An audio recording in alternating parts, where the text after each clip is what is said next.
감사합니다. 오늘 오전에 하나님께서 우리에게 주실 말씀은 구약성경 사사기 1장 1절부터 7절 말씀입니다. 구약성경 360페이지 사사기 1장 1절부터 7절 말씀을 제가 여러분을 위하여 봉독해 드리겠습니다. 여호수아가 죽은 후에 이스라엘 자손이 여호와께 묻자와 가로되 우리 중 누가 먼저 올라가서 가나안 사람과 싸우리이까? 여호와께서 가라사대 유다가 올라갈지니라. 보라, 내가 이 땅을 그 손에 붙였노라 하시니라. 유다가 그 형제 시므온에게 이르되 나의 제비 뽑아 얻은 땅에 나와 함께 올라가서 가나안 사람과 싸우자. 그리하면 나도 너의 제비 뽑아 얻은 땅에 함께 가리라. 이에 시므온이 그와 함께 가니라. 유다가 올라가매 여호와께서 가나안 사람과 브리스 사람을 그들의 손에 붙이신지라. 그들이 베색에서 1만 명을 죽이고 또 베색에서 아도니 베색을 만나서 그와 싸워 가나안 사람과 브리스 사람을 죽이니 아도니 베색이 도망하는지라. 그를 쫓아가서 잡아 그 수족의 엄지가락을 끊음에 7절 말씀 다 함께 읽습니다. 아도니 베색이 가로되 옛적에 70왕이 그 수족의 엄지가락을 지키고 내 상 아래서 먹을 것을 줍더니 하나님이 나의 행한 대로 내게 갚으시미로다 하니라. 무리가 그를 끌고 예루살렘에 이르렀더니 그가 거기서 죽었더라. 아멘. 오늘 이 하나님의 말씀을 통하여서 우리가 꼭 받아야 할 은혜의 말씀을 선포하여 주실 줄로 믿습니다. 우리는 각자가 나만의 주어진 인생을 아주 잘 살아가기 위해 여러 가지 다양한 교훈을 얻습니다. 때로는 책을 읽고, 때로는 친구를 만나서 삶의 지혜를 얻기도 하고, 선배의 조언을 듣기도 하고, 또 부모와 교사들과 상담하면서 앞으로 나아갈 진로를 또 결정하기도 합니다. 또는 영적으로 목사와 설교자와 상담하면서 어떻게 신앙생활을 지혜롭게 해야 될지에 대해서 교훈을 얻기도 합니다. 성도 여러분, 어떻게 하면 우리가 성공적인 인생을 살기 위해서 참된 교훈을 얻을 수 있을까요? 성경은 우리에게 성공적인 인생을 살기 위해서 어떠한 교훈을 받으라고 명령하고 있습니까? 성경은 우리에게 그러한 인생의 성공을 위한 교훈을 얻기 위해서는 너희가 잔치집에 가는 것보다 장례식에 가라고 권면하고 있습니다. 전도서 7장 2절의 말씀에 보면 구약시대 지혜의 대왕 솔로몬 왕이 이렇게 권면하지요. 초상집에 가는 것이 잔치집에 가는 것보다 나으니 모든 사람의 결국이 이와 같이 됨이라. 살아있는 자가 이것에 유의하리로다 라고 명령하고 있습니다. 잔치집에 가는 것보다 사람이 죽은 초상집에 가서 위문하고 그리고 그곳에서 인생의 교훈을 얻는 것이 살아있는 자가 반드시 살아있는 동안에 해야 할 의무라고 말하고 있습니다. 그 이유는 모든 사람의 끝이, 모든 사람의 결국이 바로 그 초상집의 주인공인 죽은 사람과 같이 될 것이라고 말씀하고 있기 때문입니다. 사람이 죽은 장례식에는 인생에 대한 심각하고도 진지한 교훈을 받게 됩니다. 이 교훈은 여러분이 잔치집에 가서 얻는 교훈과는 차원이 다른 교훈입니다. 여러분이 장례식장에 갈 때마다 사람이 죽는다고 하는 진실, 사람이 죽었다고 하는 사실을 목도하게 되고 머지않아 나도 이러한 상황에 처하게 될 것이라는 사실을 잠시 생각하게 됩니다. 바로 그것이 우리 인생에 있어서 상당한 교훈을 준다는 것입니다. 오늘 우리가 읽은 본문 말씀에도 보면 한 사람의 죽음이 기록되어 있습니다.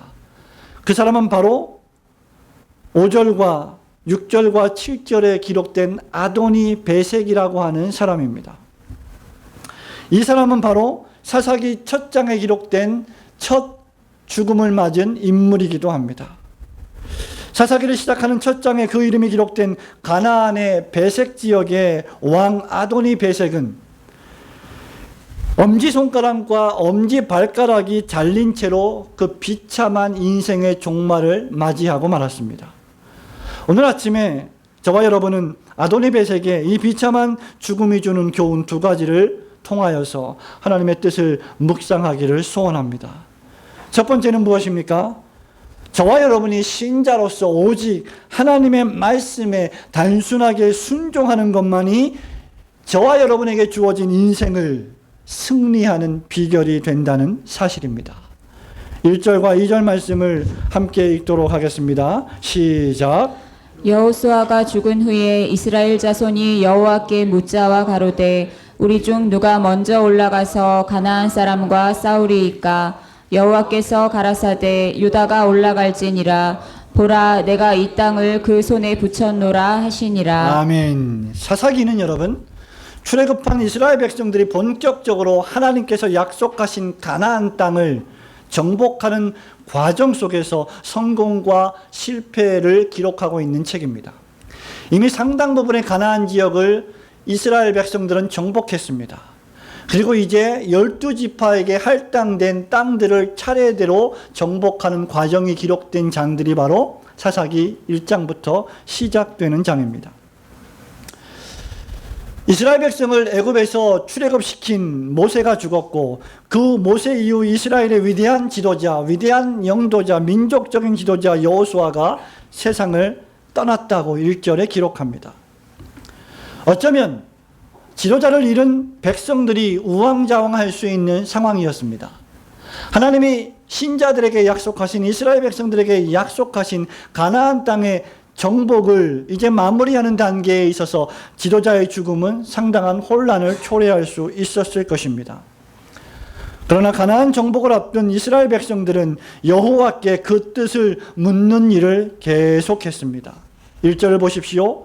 이스라엘 자손이 여호와께 묻자와 가로되 우리 중 누가 먼저 올라가서 가나안 사람과 싸우리이까?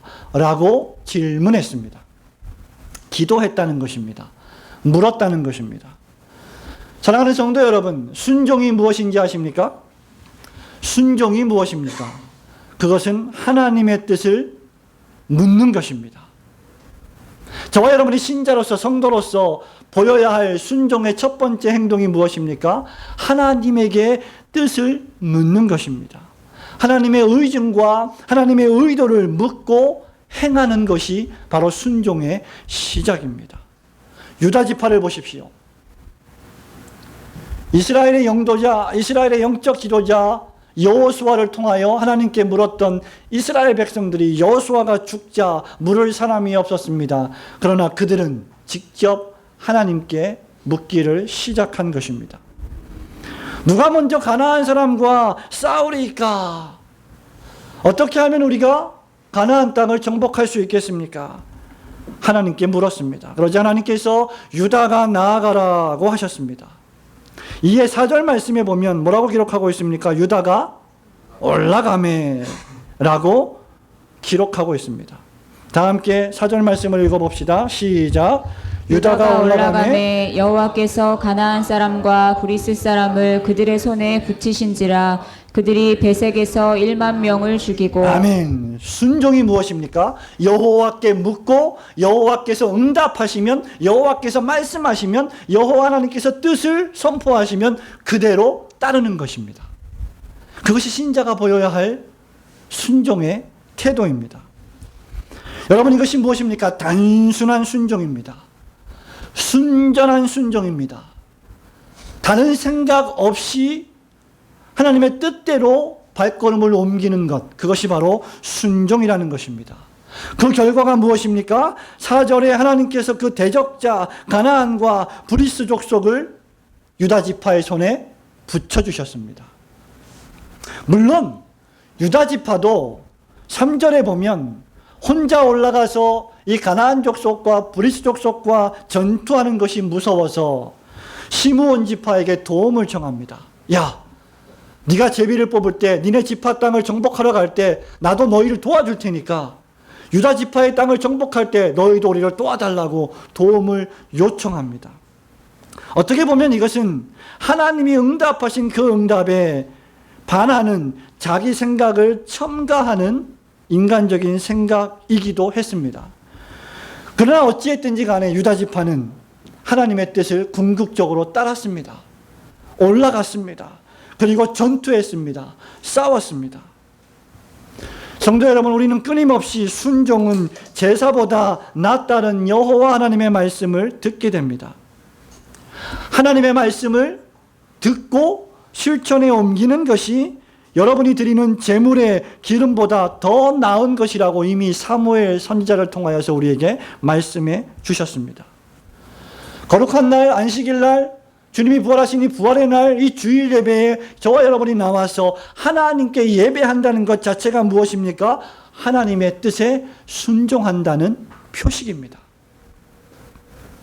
나는 예배를 할 텐데 순종은 하지 않겠습니다. 나는 주일 예배는 참석하지만 주님 말씀을 듣고 그대로 옮기지는 않겠습니다 라고 말할 수는 없는 것입니다.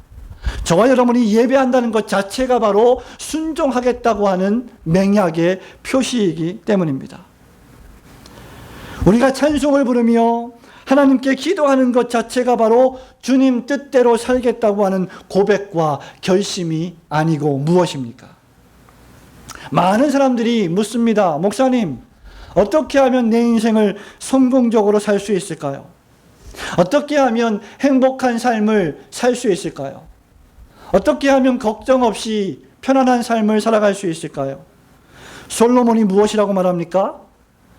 지혜의 대왕, 인생의 희노애락을 모두 다 경험한 인생의 그 위대한 경험자 솔로몬이 전도서 12장 13절에서 얻은 결론이 무엇입니까? 하나님을 경외하고 그 명령을 지킬지어다. 너희가 너희 인생의 모든 과정과 결국을 다 보고 듣고 경험하지 않았느냐? 하나님을 경외하라, 그 명령을 지켜라. 이것이 사람의 whole duty, 본분이다. 마땅히 해야 할 의무이다 라고 선포하고 있습니다. 그것이 순종입니다. 십계명의 말씀에 무엇이라고 기록이 되어 있습니까? 너는 나 외에 다른 신을 두지 말라 라고 명령하십니다. 그것이 하나님의 뜻입니다. 우상을 새기지 마라, 우상을 섬기지 마라. 니네 집이나 니네 집 밖이나 니네 종들이나 너의 가족이 모두가 다 하나님 이외에 다른 우상을 섬기지 마라. 여호와의 이름을 함부로 망령되이 경거망동하게 경솔하게 부르지 마라. 안식일을 기억하여 거룩히 지키라. 부모를 공경하라. 사람을 죽이지 마라. 그것이 하나님의 뜻입니다. 그러면 그 단순한 하나님의 뜻을 매일매일의 일상의 삶에서 내가 지켜나가는 것이 바로 순종입니다. 주님 말씀하시면 내가 나아가리다. 복음성가에 고백한 대로 주님 말씀하시는 대로 한 걸음 한 걸음 옮겨나가는 것이 바로 신자의 삶입니다.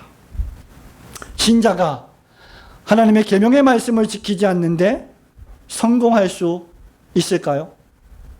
저와 여러분이 하나님의 말씀을, 하나님의 뜻을 실천하지 않는데 과연 행복할 수 있을까요? 세속적인 원리에서는 이것이 가능할지 모르지만 성경적 원리로서는 절대로 불가능합니다.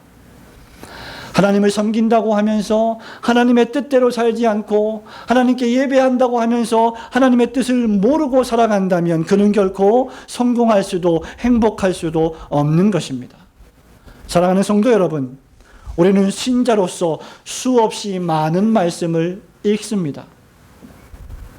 저와 여러분은 일주일 동안 하나님의 말씀 성경책을 펼쳐서 성경 말씀을 읽습니다. 때로는 큐티를 합니다. 경건서적을 읽습니다. 저와 여러분은 수없이 많은 설교의 말씀을 듣습니다. 수없이 자주 예배합니다. 그러나 저와 여러분이 말씀을 읽고 말씀을 듣고 수없이 예배하고 수없이 경건서적을 읽는다 할지라도 순종하지 않는다면 그것이 저와 여러분의 영혼에 어떤 유익을 끼치겠습니까? 그저 주일날 치르는 관례 의식으로만 주일을 지키고 예배를 지킨다고 하면, 그리고 그 선포되는 하나님의 말씀을 나의 심장에 새기지 않는다면, 세레모니, 의식을 중시하는 로마 가톨릭 교회의 의식주의자들과 저와 여러분이 다를 바가 무엇이 있겠습니까? 순종하지 않으면 사사기의 이스라엘 백성들처럼 얼마 지나지 않아 사람들이 전부 다 이스라엘의 왕이 없으므로 각자가 자기 소견에 옳은 대로 행하게 될 것입니다. 잘 보십시오. 유다 지파가 올라가라고 했습니다. 그것이 가감없는 하나님의 말씀이었습니다. 그러나 유다 지파는 그 하나님의 말씀을 온전히 신뢰하지 못하고 시므온 지파에게 도움을 요청합니다. 그 사소한 자기 생각이 지금은 큰 도움이 될지 모르지만 사사기 21장에 가면 이스라엘의 왕이 없으므로 각각 자기 소견에 옳은 대로 행하게 되는 작은 실수인 것을 우리는 명심해야 합니다. 사사기의 주제가 무엇입니까? 순종과 불순종입니다. 순종하면 하나님께서 축복하실 것이요, 불순종하면 너희들은 칼에 삼킬 것이다, 심판을 받을 것이다. 여러분, 사사기 말씀을 1장부터 21장까지 잘 읽어보십시오. 이스라엘 백성이 하나님 앞에 회개하고 순종했을 때 그들은 평안과 축복을 누렸습니다. 하나님을 경배하고 잘 섬길 때 이스라엘의 하나님은 그들을 사랑했고 그들에게 많은 평안과 많은 물질과 많은 복을 주셨습니다. 그러자 그 평안과 그 물질과 그 복으로 말미암아 그것을 잘 간수하지 못하고 그것을 통해서 하나님을 잊어버리고 그것을 가지고 인간적인 쾌락과 육체적인 정욕만을 위하여 사용하게 되면서 그들은 또다시 타락하기 시작했습니다. 하나님의 계명을 잊어버렸습니다. 하나님을 예배하지 않았습니다. 그러자 그들에게는 하나님의 심판과 징계가 임했습니다. 그때마다 그들은 살려달라고, 도와달라고, 고통스러운 이 상황 속에서 좀 구출해달라고 하나님 앞에 손을 들고 기도하기 시작합니다. 그때마다 하나님께서는 사사들을 보내서 그들을 구원하십니다. 삼손, 입다, 온니엘, 기드온, 이 유명한 사사들이 바로 하나님의 심판과 징계가 임할 때 인간 사사들을 세워 하나님의 뜻에 순종하라고 섭리하신 지도자들인 것입니다.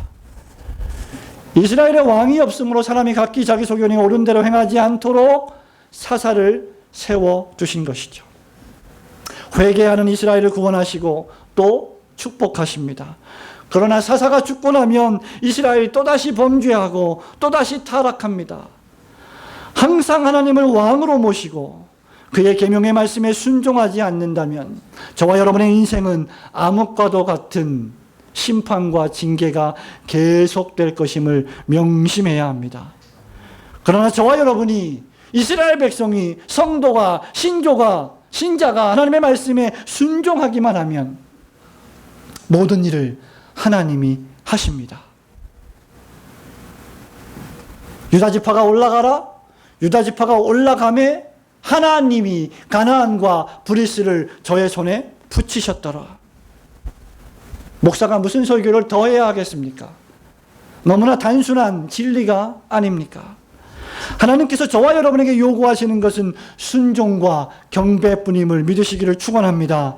우리가 순종하여 하나님을 경배하고 하나님을 예배하며 하나님을 찬미하며 올라가기만 하면 하나님은 가나안을 여러분에게 붙이시고 아도니베섹을 붙이시고 승리케 하실 줄로 믿습니다. 아도니베섹의 죽음이 주는 교훈, 두 번째는 무엇입니까? 첫 번째가 긍정적인 교훈이라고 하면 두 번째는 상당히 부정적인 교훈입니다. 그것은 무엇입니까? 하나님을 인생의 주인으로 모시지 않고 악하게 살아간다면 그것은 실패한 인생을 사는 지름길이 될 것이라는 사실입니다. 5절과 6절을 다 함께 읽겠습니다. 시작. 또 베색에서 아도니 베색을 만나서 그와 싸워 가나안 사람과 브리스 사람을 죽이니 아도니 베색이 도망하는지라 그를 쫓아가서 잡아 그 수족의 엄지가락을 끊음에. 성도 여러분, 사실 나는 실패한 인생을 살고 싶습니다. 나는 내 인생을 망쳐버리고 싶습니다. 나는 그저 내 인생을 허비하며 낭비하며 살고 싶습니다. 그렇게 말하는 사람이 누가 있겠습니까? 실패한 인생을 살아가고 싶은 사람이 누가 있겠습니까? 실패하지 않기 위해서 저와 여러분은 열심히 공부하고 더 많이 노력하고 더 많이 소유하고 더 많이 거느리고 더 많이 누리고자 하지 않습니까? 더 높은 곳으로 올라가길 원하고 더 많은 권력을 쟁취하기를 원하고 더 많은 명예를 누려서 많은 사람들에게 인정받기를 원하는 것이 바로 우리가 아닙니까? 하지만 그런 생각에 성도들이 집착되어 있을 때, 그리고 오직 그러한 목표에만 우리의 눈이 멀 때, 그의 인생은 실패할 가능성이 대단히 높아진다는 사실을 명심해야 합니다. 바로 본문 말씀에 기록된 가나안의 베색 지역에 있는 아도니 베색 왕이 그러한 인생을 살았던 사람입니다. 유다 지파는 가나안으로 올라갔습니다. 유다 지파에게 주신 할당된 땅을 정복하기 위하여 올라갔습니다. 그 유다 지파에게 할당된 땅을 정복하기 위하여 올라갈 때 그 소식을 들은 그 아도니 베색 지역의 왕, 아도니 베색 왕이 많은 군대를 거느리고 유다 지파와 싸우기 위하여 전쟁을 준비했습니다. 그곳에서 바로 아도니 베색을 만나게 됩니다. 아도니 베색 군대와 유다 지파의 시므온 지파의 군대들이 서로 충돌하며 전투를 벌였습니다. 그러나 하나님은 아도니 베색을 그에게 붙이셨고 그곳에서 만여 명을 살육하는 전쟁의 승리를 허용해 주셨습니다. 여기 베색이라고 하는 장소는 후일 사울 왕이 암몬 족속과 싸울 때 이스라엘 지파를 불러 모은 역사적인 장소이기도 합니다. 이 지역을 당시에 통치했던 군주 왕이 바로 아도니 베색입니다. 히브리어로 아도니가 왕, 영주, 군주, 베색은 그 지명의 이름입니다. 그렇다고 하면 아도니 베색이라고 하는 말은 베색 지역의 왕, 베색 지역의 군주라고 하는 뜻입니다. 아도니 베색은 유다와 시므온 지파가 자신을 치러 올라왔음을 듣고 그들을 대적하여 싸우러 전쟁에 나왔습니다. 유다와 시므온 지파도 저들을 대항했다고 했습니다. 5절 말씀에 보면 둘 사이에 치열한 전투가 있었음을 우리는 알 수 있습니다. 또 베색에서 아도니 베색을 만나서 그와 싸워라고 할 때 대적하여 싸운다는 의미가 담겨져 있는 말씀입니다. 그와 대적하여 한판 큰 전투를 벌였다는 사실입니다. 어쨌든 유다 지파는 그 전투에서 승리했고 전쟁에 패한 아도니 베색은 도망치기 시작했습니다. 그러나 유다 지파는 고삐를 늦추지 않고 유다 지파의 군사들이 끈질기게 아도니 베색을 추격해서 그를 사로잡았습니다. 결국 아도니 베색은 유다 지파에 의해서 붙잡혔습니다. 6절 말씀을 보십시오. 아도니 베색이 도망하는지라 그를 쫓아가서 잡아 라고 했습니다. 여기 그를 쫓아가서 잡아라고 할 때 이 잡아의 뜻은 아도니 베색 왕의 뒷덜미를, 목의 뒷부분을 군인들이 움켜잡았음을 의미합니다. 가나안의 베색 지역을 호령하던 그 당시의 왕, 그 당시의 군주가 일개 군사들에게 뒷덜미를 붙잡힌 수치스러운 장면이 아닐 수 없습니다.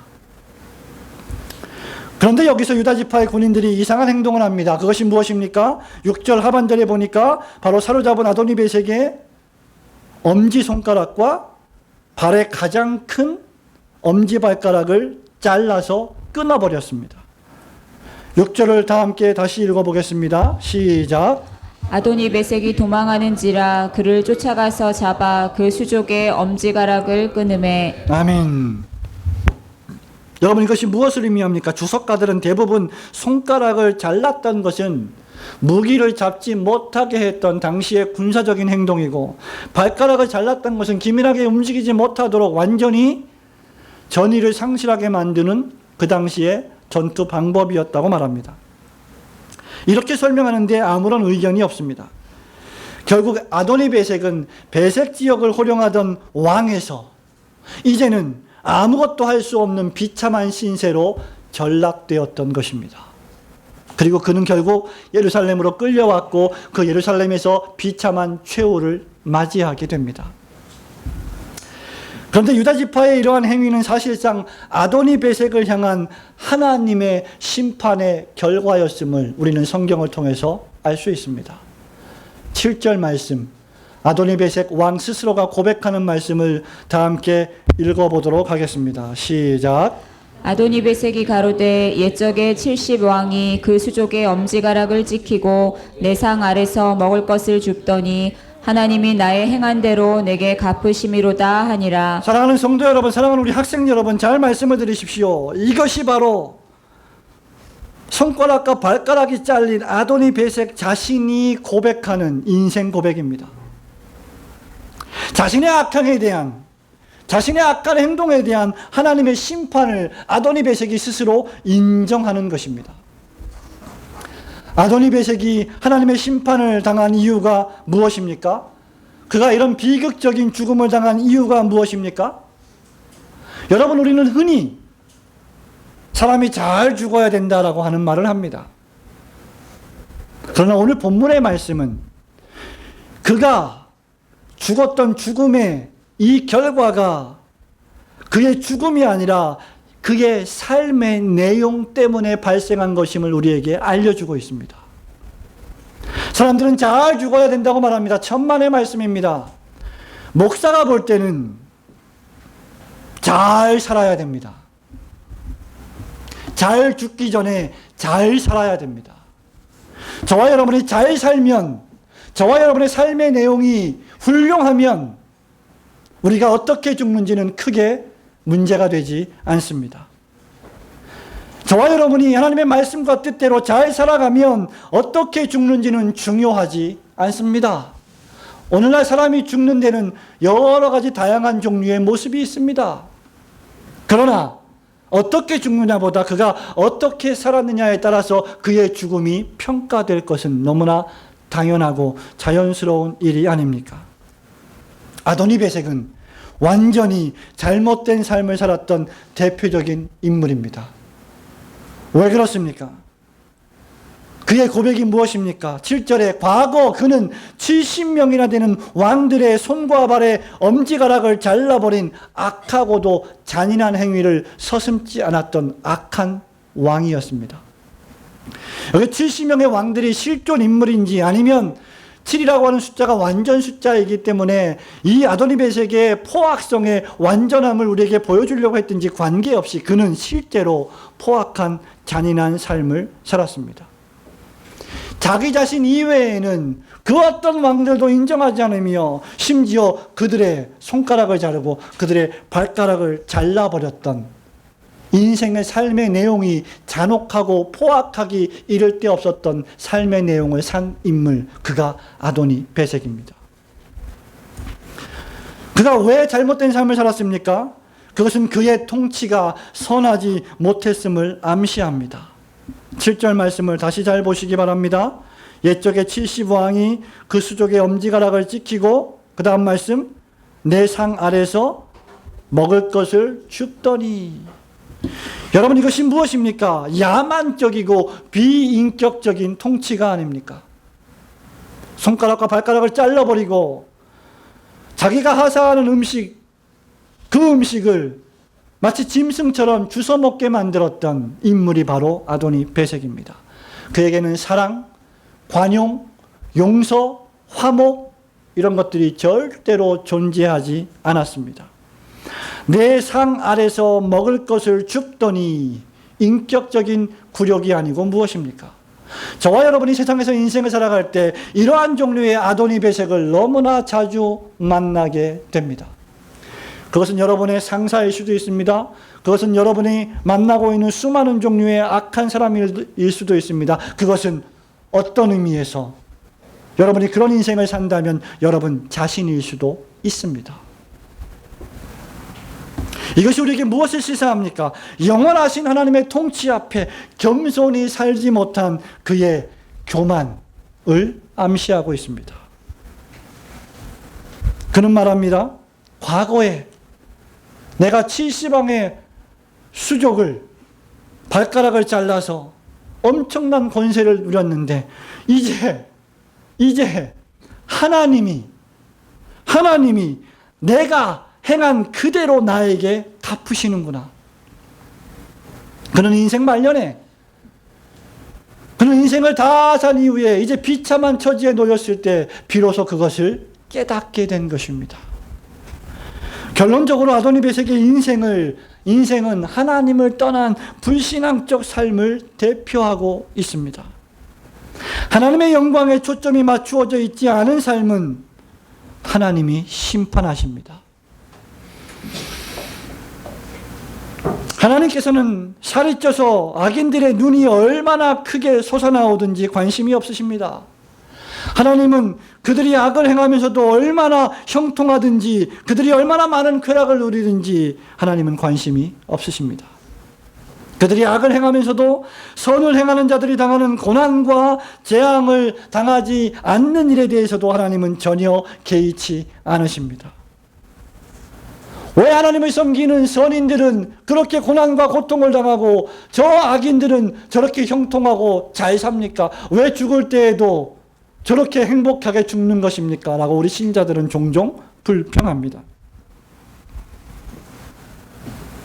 그러나 기억하시기 바랍니다.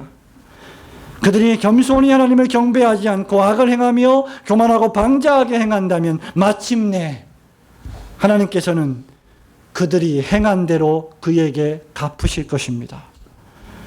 사도 바울은 갈라디아 교회에 편지하면서 갈라디아서 6장 7절에 사람이 무엇으로 숨든지 그대로 거두리라고 경고합니다. 로마서 6장 2절에서도 하나님께서 각 사람에게 그 행한 대로 보응하시되 라고 선포하고 있습니다. 그렇다고 하면 그 행한 대로 보응을 받은 이 아도니베섹의 죽음과 유다 지파의 승리가 주는 교훈이 무엇입니까? 인간 개인이, 특별히 신자인 저와 여러분이 아도니베섹처럼 이 세상에서 살아간다면 저와 여러분도 하나님의 심판을 면하지 못할 것이라는 사실입니다. 그리고 신자의 승리는 오직 하나님의 말씀에 대한 온전한 순종을 통해서만 성취된다는 것입니다. 2절에 유다가 올라갈지니 4절에 유다가 올라가매, 신자가 말씀을 믿음으로 올라가면 하나님께서는 우리 대적자들을 우리의 손에 붙이실 줄 믿으시기를 주님의 이름으로 축원합니다. 결론적으로 하나님을 역사의 주인과 우주를 통치하시는 주인과 여러분 개인의 삶을 세세하게 통치하시는 생명의 주권자로 인정하지 않는다면 우리의 삶에는 죽음과 심판만이 있을 것입니다. 하나님과 그분의 말씀을 나의 삶의 한가운데로 모시지 않는다면 우리의 삶은 여전히 정리정돈이 되지 않는 혼돈 가운데 있을 것입니다. 사랑하는 성도 여러분, 말씀을 맺습니다. 혹시 여러분의 삶이 정돈이 되지 않고 혼란스럽습니까? 내 삶이 무엇인가 어수선하다고, 정돈이 안 되는 것 같다고 느껴지십니까? 하나님의 은혜를 여러분의 심령의 중앙에 모시기를 축원합니다. 하나님께서 저와 여러분의 심령을 장악하시면, 하나님이 우리의 영혼 안에 온전히 임재하시면 모든 것이 정돈됩니다. 모든 것이 정리됩니다. 신자 개인의 신앙생활의 승리, 교회 공동체의 승리는 하나님을 주인으로 모시고 있느냐, 그렇지 않느냐에 달려 있습니다. 하나님을 여러분 개인의 삶의 주인으로, 여러분 가정의 주인으로 모시지 않는다면 여러분이 인간적으로 거두는 모든 종류의 성공과 승리는 진정한 성공과 승리가 아님을 반드시 신자는 명심해야 합니다. 나의 삶의 반석이요, 산성이요, 피난처요, 구원이 되시는 하나님을 모시지 않고 내 힘으로만 살아간다면 우리가 얼마나 즐겁고 화려한 인생을 살아간다 할지라도 얼마 지나지 않아 모래 위에 쌓은 큰 건물을 지은 것처럼 환란이 올 때 무너져 버리고 말 것입니다. 미국 미네아폴리스에서 목회하는 유명한 존 파이퍼라고 하는 목사님이 계십니다. 70이 넘은 목사님이십니다. 여러분이 이분을 모르시면 제가 볼 때 오른쪽 끝에 제가 번역한 책 가운데 칭의 논쟁이라고 하는 책이 있는데 그 책의 저자이십니다. 그분이 이런 유명한 말을 했습니다. 영구차 뒤에는 이삿짐 트럭이 달려있지 않다. 정말 그렇지 않습니까? 목사님, 왜 수시로 그렇게 죽음에 대해서 이야기하시고, 왜 수시로 그렇게 장례식에 대해서 이야기하시고, 왜 수시로 그렇게 심판에 대해서 이야기하십니까? 좀 긍정적이고 밝은 말씀을 좀 해주시면 안 되겠습니까? 여러분, 이 말씀을 들어야 여러분의 지금 살아가고 있는 인생이 더 긍정적이고 밝게 되는 줄 믿으시기를 축원합니다. 영구차 뒤에는 정말 이삿짐 트럭이 없지 않습니까? 영구차 뒤에는 뭐가 있습니까? 하객들만 있습니다. 위문객들, 조문객들만 있습니다. 인간이 세상에서 얼마나 화려하고 찬란한 삶을 산다고 할지라도 그 화려함과 그 찬란함과 그 여러분의 업적들을 여러분은 결코 죽을 때 가져가지 못합니다. 하나님을 창조주로 고백하는 신자에게 남는 것은 오직 그 하나님을 향한 순종과 경배뿐입니다. 그것만이 영원할 것이기 때문입니다. 18세기 영국에 나온 위대한 설교자 찰스 헤던 스펄전 목사님이 죽음에 대해서 이렇게 성경을 읽으며 묵상했습니다. 성령님께서 우리에게 하나님의 책에서 임종 장면을, 즉 죽는 장면을, 죽음의 장면을 아주 조금만 보여주신 것은 놀라운 일이다. 구약에는 임종 장면이 거의 없고 신약에는 더 없다. 내가 생각하기에 그것은 성령께서 우리에게 어떻게 죽는가 보다는 어떻게 사는가에 대해 더 생각하게 하시려는 의도인 듯하다. 사는 것이 우리의 본업이기 때문이다. 사는 동안 매일 죽는 법을 배우는 사람들은 신실하신 창조주께 마지막 숨을 내쉬며 자신의 영혼을 맡기는 것은 어려운 일이 아님을 알게 된다. 성도 여러분, 사는 것이 우리의 본업입니다. 우리는 이 세상에서도 살기 위하여 살고 또 하나님의 나라에서도 살기 위하여 삽니다. 신자의 죽음은 영원히 살기 위한 하나의 관문뿐입니다. 그렇다고 하면 우리는 잘 살아야 할 줄로 믿습니다. 평생을 하나님의 말씀에 순종하며 하나님께 영광 돌리며 사는 성도는 죽음을 걱정할 필요가 없습니다. 하나님께서 내 평생 사는 동안 그 믿음으로 행한 대로 갚으시기 때문입니다. 그렇다고 하면 올고든 교회와 올고든 교회에 소속된 성도들은 해야 할 일이 너무나 명확하지 않습니까? 죄를 회개하고 하나님께로 돌아오십시오. 주 예수 그리스도를 여러분의 영혼에 영접하고 구원을 얻으십시오. 그리고 남은 인생을 평생 동안 하나님의 영광을 위하여 살아가시기를 주님의 이름으로 축원합니다.